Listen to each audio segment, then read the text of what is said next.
म मरी मुलुक डुब्न्या छैन, भीमसेन मर्यो भन्या मुलुक डुब्न्या छ। श्री 5 रणबहादुर शाह।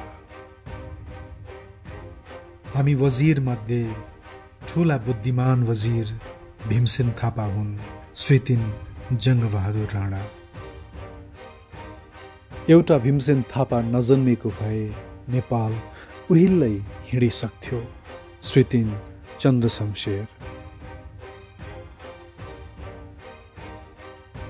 वर्तमान राजनीतिज्ञहरूमा रणजित सिंह बाहेक सबै गुणमा भीमसेन थापासँग तुलना गर्न योग्य व्यक्ति छैन।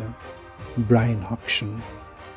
एसियामा अङ्ग्रेजी साम्राज्यको विरोधी नेता एकमात्र भीमसेन थापा थिए। Karl Marx. भीमसेन थापाले अङ्ग्रेजको मुखबाट बचाएको राज्यको यो हकीकत हामीले हेर्नु पर्यो। श्री 5 त्रिभुवन वीरविक्रम शाह।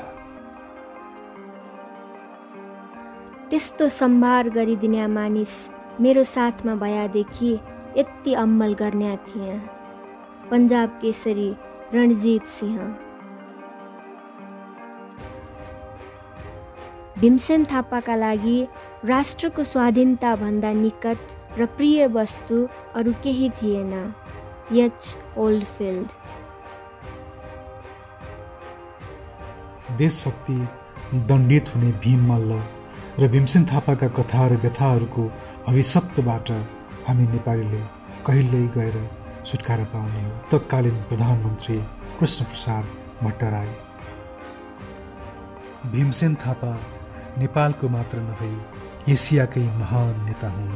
तत्कालीन प्रधानमन्त्री मनमोहन अधिकारी। भीमसेन नेपाल थिए, नेपाल भीमसेन थियो। पी ल्यान्डन। राष्ट्रवाद र भीमसेन थापा पर्यायवाची शब्द हुन्। प्रधानमन्त्री शेरबहादुर देउवा।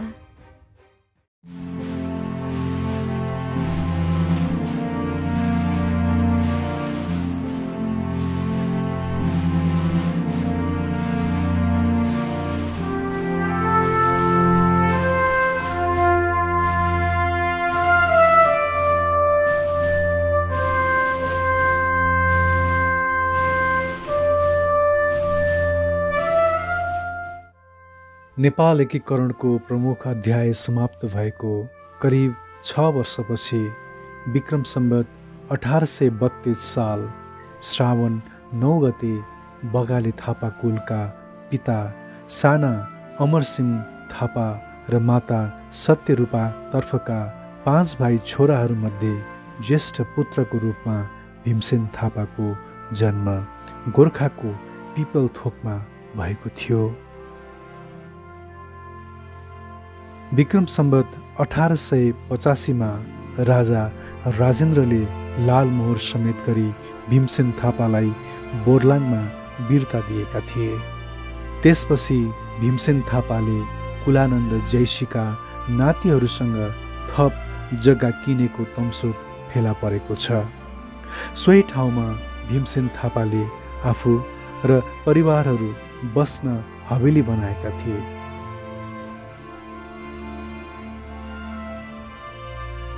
यसै कारण इतिहासकारहरूले बोर्लाङलाई नै भीमसेन थापाको जन्म भएको लेख गरेका हुन्।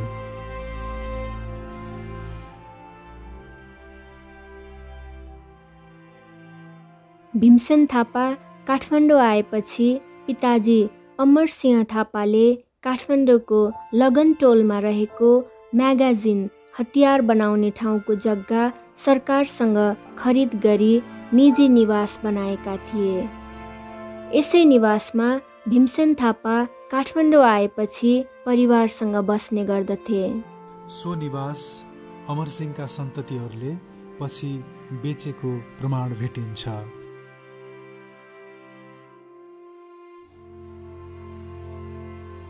पछि भीमसेन थापाले लगनमा छुट्टै निजी निवास समेत बनाएका थिए। यस कुराको पुष्टि राजा राजेन्द्रले दिएको विक्रम सम्वत 1875, विक्रम सम्वत 1885 ज्येष्ठ, विक्रम सम्वत 1885 आश्विन र विक्रम सम्वत 1892 सालमा दिएको लाल मोहर र स्थानीयसँग किनेको घर जग्गाको तमसुकले प्रमाणित गर्छ।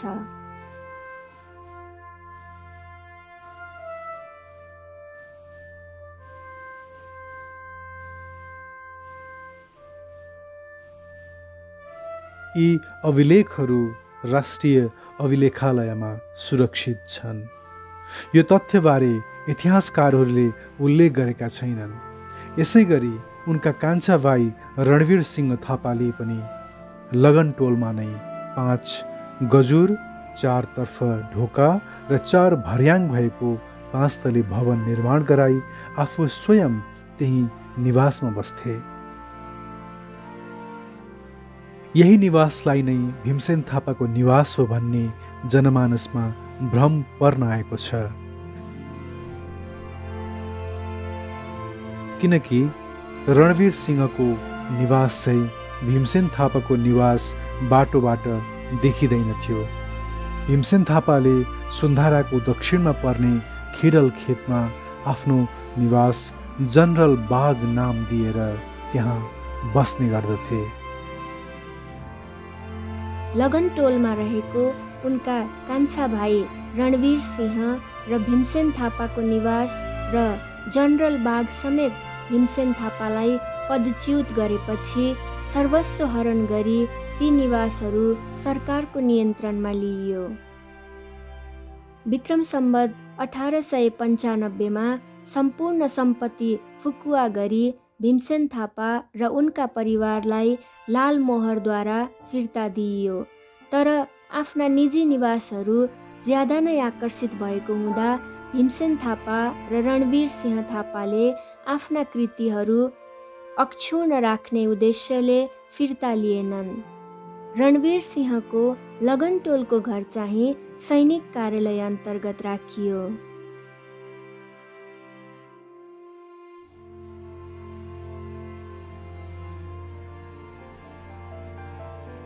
उच्च कुलीन र भारदार वंशका हुनाले विक्रम सम्वत 1855 23 वर्षकै उमेरमा उनी सरदार पदवी प्राप्त गर्न सफल भएका थिए।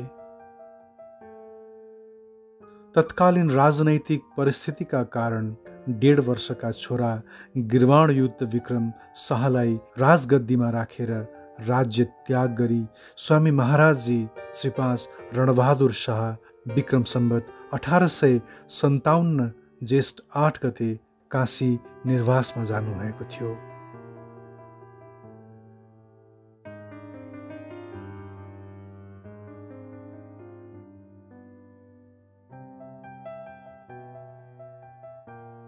भीमसेन थापा पनि स्वामी महाराजका साथ भएर काशी गएका थिए। भीमसेन थापाको बुद्धिमत्तापूर्ण कार्यले स्वामी महाराज विक्रम सम्वत 1860 फागुन 21 गते स्वदेश फिर्ता भए र पुनः राजकाज चलाउन थाले। यसैबीच नेपालको हितको लागि विक्रम सम्वत 1861 ज्येष्ठ 7 गते भीमसेन थापालाई काजी पदमा नियुक्त गरियो। राज्यको समस्त प्रशासकीय शक्ति हातमा आएपछि स्वामी महाराज र काजी भीमसेन थापाले राज्यको सुदूर पश्चिमतर्फ सञ्चालन भइआएको विजय अभियानलाई व्यवस्थित रूपले सञ्चालन गर्न विक्रम सम्वत 1862 प्रमाण बिना व्यक्तिहरूले उपभोग गरिराखेको सम्पूर्ण जग्गालाई फौजी कम्पनीहरूमा दर्ता गराउन चालेको प्रगतिशील कदमलाई इतिहासमा राष्ट्रिय हित संरक्षणका लागि गरिएको उल्लेखनीय घटनाको रूपमा लिइन्छ। भीमसेन थापाप्रति कुदृष्टि राख्नेहरूले यसलाई 62 हरणको संज्ञा दिए। पछि छानबिन हुँदा प्रमाण पुगेका वीरता जग्गाहरू फिर्ता गरिएको प्रमाणिक दस्तावेजहरू पाइएका छन्।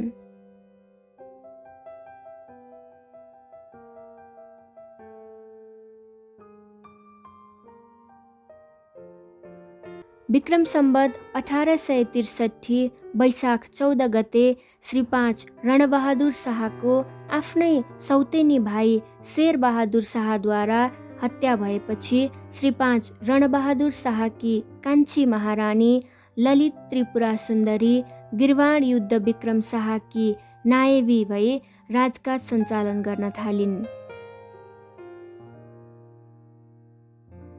भीमसेन थापाको कार्यकुशलताबाट प्रभावित भई विक्रम सम्वत 1863 भीमसेन थापालाई मुख्तियार बनाइयो। विक्रम सम्वत 1868 श्री 5 गिरवाण युद्ध विक्रम शाहबाट जर्नल पदवी दिइयो। विक्रम सम्वत 1871-72 अङ्ग्रेजसँग भएको युद्धमा नेपालको हार भई नेपालले आफ्नो केही भूमि गुमाई सुगौली सन्धि जस्तो असमान सन्धिमा हस्ताक्षर गर्नु परे तापनि भीमसेन थापाले राष्ट्रिय स्वाभिमान, स्वाधीनता र स्थायित्वलाई दृष्टिगत गरेर नै यो कार्य गर्न पुगेका थिए। अङ्ग्रेजबाट हुन गएको राष्ट्रिय अपमानको बदला लिन भीमसेन थापाले आफ्नो कार्यकालभरि बृहत योजनाहरू तयार गरी विभिन्न राष्ट्रहरूबीच अन्तर्सम्बन्ध स्थापित गर्नुका साथै साम्राज्यवादी शक्तिको विरुद्ध एसियाली राष्ट्रलाई एक हुन आह्वान समेत गरेका थिए। विक्रम सम्वत 1892 अश्विन 28 गते श्री 5 राजेन्द्रबाट भीमसेन थापालाई कमान्डर इन चिफ जस्तो उच्च पदवी प्रदान भयो।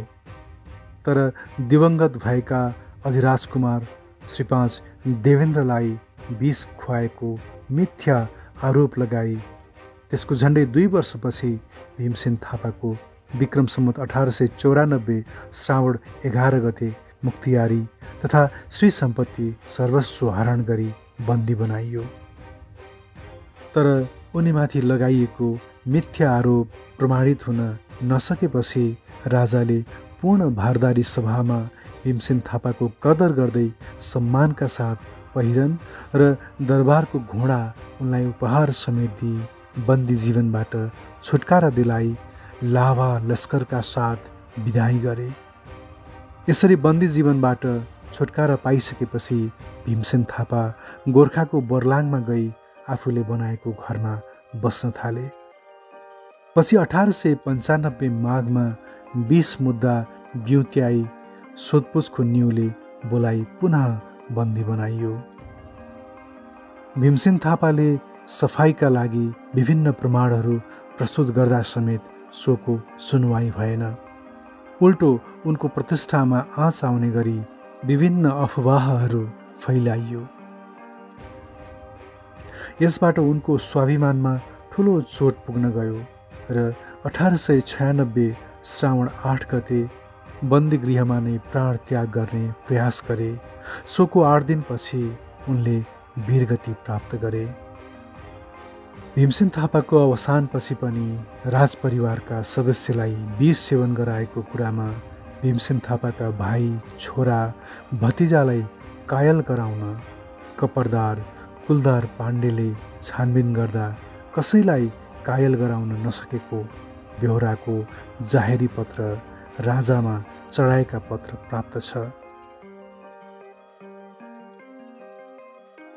माथवर सिंह थापा काठमाडौँको आगमनपछि 20 मुद्दाको निष्पक्ष छानबिन हुँदा भीमसेन थापा निर्दोष भएको र झुट्टा आरोप लगाउने र झुट्टा साक्षी बक्ने उपर भएको भारी सजायको लालमोहरहरू अभिलेखालयमा सुरक्षित छन्।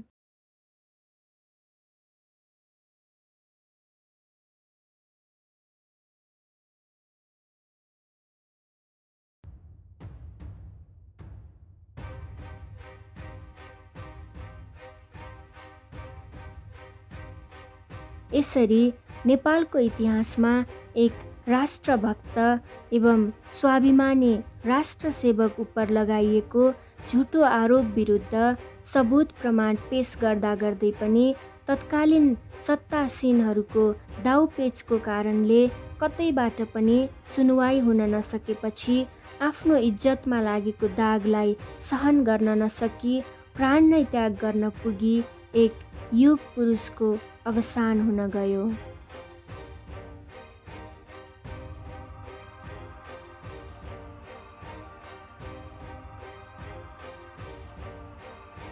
भीमसेन थापाको अवसानपछि उनको पार्थिव शरीरलाई विष्णुमतीको बगरमा लगी फ्याँकियो। पछि राजा राजेन्द्रले भीमसेन थापाको मुक्तिका लागि सोही स्थान खुसीता खेतमा जग्गा दिएर भीम मुक्तेश्वर मन्दिर निर्माण गर्न लगाए।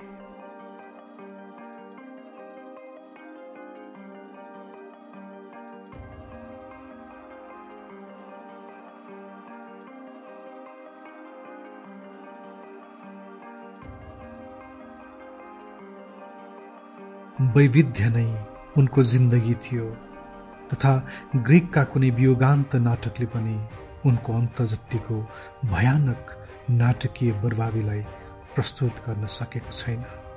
पी. ल्यान्डन।